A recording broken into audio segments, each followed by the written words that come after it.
So here is the little P Regalis I was gifted by my friends. Obviously very temporary setup, just while I got myself an enclosure. This guy today, we're going to pop into its brand new home, and I'm just going to show you the setup and how I do that. For this Pokey, it's very small at the moment, but they are fast growing. So I've got it in Exoterra Nanotaur, which I had delivered overnight. Let's get it set up. I have quite a few tarantulas in this setup. I've got H-Mac, Pseudoclomorus gigas, Rufulatum. I really like this size. I think it's great for juvenile arboreals. So the first thing we're going to do is substrate. Usually I would put in a little less for arboreals, but because this is a smaller Regalis, they might want to not bury themselves. They might want to dig a little bit in the base of their cork bark, which they do when they're a little smaller. I was going to hot glue a new piece of cork bark, but I have this left over from my H-Max old enclosure. I'm just going to break some of this off, and this should be a nice size, I think.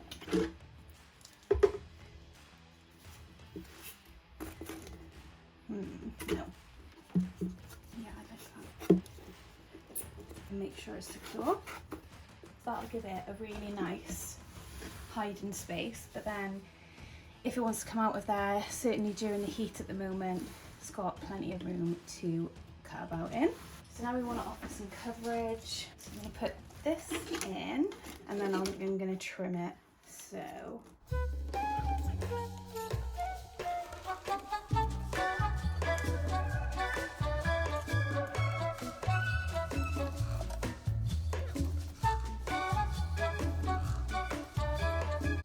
what I like about this foliage is it is Exoterra, is these pieces, these leaves, you can literally just like pull the bunch off. So I usually get a big bunch, and then I can use the little bits for smaller enclosures, or I can use the long vines for bigger enclosures.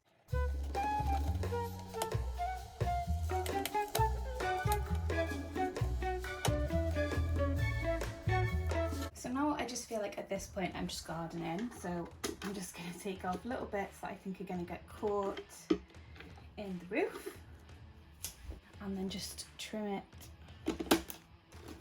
to the size that I want. I do use plastic at the moment. I don't see anything wrong with it. I would like to do bioactives for my Pokies. I think that would be really fun, but I just, at the moment, I just don't have enough knowledge for it. I'm just going to mist it up, make it all nice in there. And there you go, you have a really nice enclosure. Perfect for the Pokey, loads of room for it if it wants to come out of its hide, but also I've put the cork bark at an angle where there's loads of room there. It should spend quite a bit of time in here then, so I shouldn't have to rehouse it until it's mature. So this Pokey was used to live in communally, and I have found that it's a little less skittish than my other piece of Etheria Regalis. So we're just going to get it into my all-time favourite catch cup and get it into the enclosure. With old worlds, if you want to get them down, you can give them a quick blow.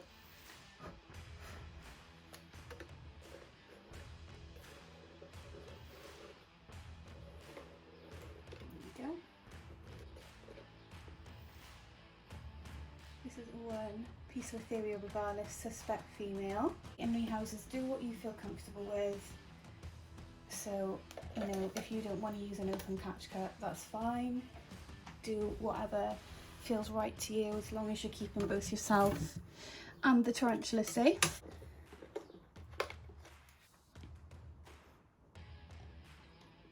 There you go. And straight behind the cork bark. Easy peasy. So she's gone straight to the back of the cork bark there as expected. She is quite small for this enclosure, but as we know, Pokies grow really fast. So I prefer to put her in something she could stay in for a little while. And it's as easy as that. Done. The next one we're going to do is my Chromatopelma cyanopubescens. I was going to do this rehouse off camera because I'm not happy with it at all. I don't like it. I think as creators in the hobby, it's important to show that we make mistakes in husbandry and we learn just like you do. I am going to show you guys this one. Not happy with it. I want to rechange it. Let's get this changed up. Let's get it out. Since her molt, she has been super skittish. My friend came over the other day to feed her and she bolted, which is something she has just never, ever, ever done before. This is a confirmed female. She's absolutely beautiful. Just going to take some of the sticks because I do want to keep some of the sticks. The substrate, nothing wrong with the substrate at all. It's super dry. How Green Bottle Blues like it. I usually just wet one corner for her, but I want to give her a bit more, can't think of the word, a bit more excitement in her enclosure. A bit up here, down there. There we go.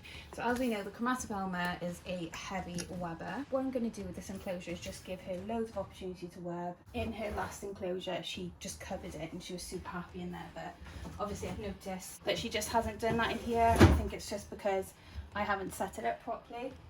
I think as well, when you make husbandry or you learn husbandry lessons, as long as the tarantula was always safe and unharmed, it is not the end of the world. As long as you're willing to rectify those, what's the harm? So I'm going to put in a ton of anchor points for her, just like I've done with my OBT, who is webbed up amazingly. She's so cool. I've given her the skull because I think she might use it as sort of like a base where she feels safe. I feel like that might be why she wasn't webbing as much, because she didn't have a hide. I think I'm happy with this. I'm going to give her a bit of foliage.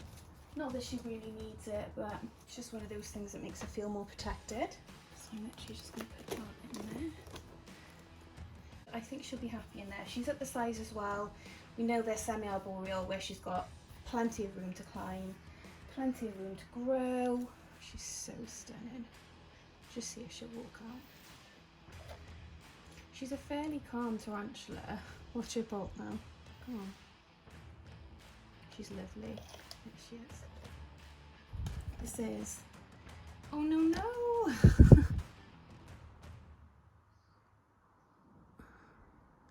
She was the second tarantula in my collection. And I've had her from probably about a 1cm sling. And she's very, very, very special to me. I'll go back in, baby. I've actually never handled it, but she's a really calm tarantula, generally. So she's just gonna have a wander. Oh, she's beautiful. She's stunning. The Green Bottle Blues colours are just insane. Lovely girl. There we go. That's the Green Bottle Blue sorted. Get her lid back on. And that's done. The last one I wanted to do today is my Brachypelma boehmei. I'm happy with the size of the enclosure, but I'm not happy with the enclosure itself. I just wanted to wait until she molted, which she has recently, about 7 days ago, maybe longer. I don't think it'll stress her out too much now to be rehoused. This one, I have no problem handling.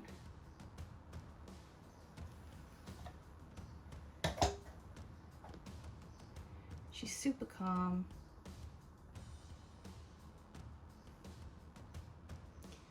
And just all round lovely. So, in you go.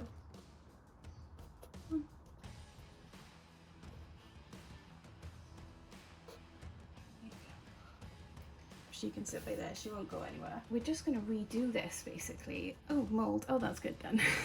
Let's get rid of that. So I'm just gonna change the substrate because of the mold, and I will be right back. Okay, so what I wanna do this time is make her a nice little hide and give some depth to the enclosure. I have so much cool bark. You know when you just can't find the piece that you're happy with? So it's kind of cute. This is like Pride Rock, like off of, I was going to say off of Simba, off of Lion King. So I'm going to put that in there for her because she deserves a Pride Rock.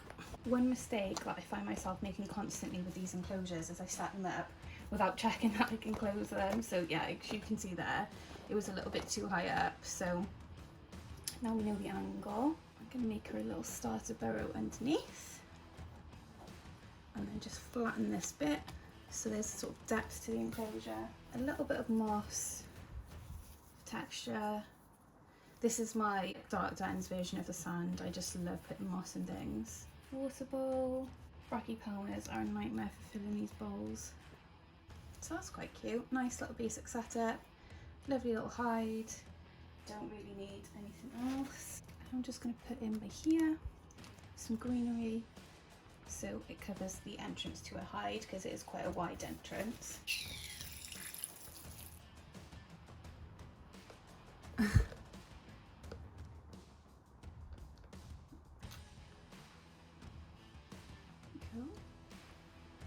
Lovely little enclosure. I'm way happier with that now. And that's a Brachypelma Boehmei all done. Thank you for joining me and helping me fix up the Poecilotheria enclosure and the Green Bottle Blues enclosure and the Brachypelma Boehmei's enclosure. I want to do more rehousing, so I hope you've enjoyed this and I'll see you again soon.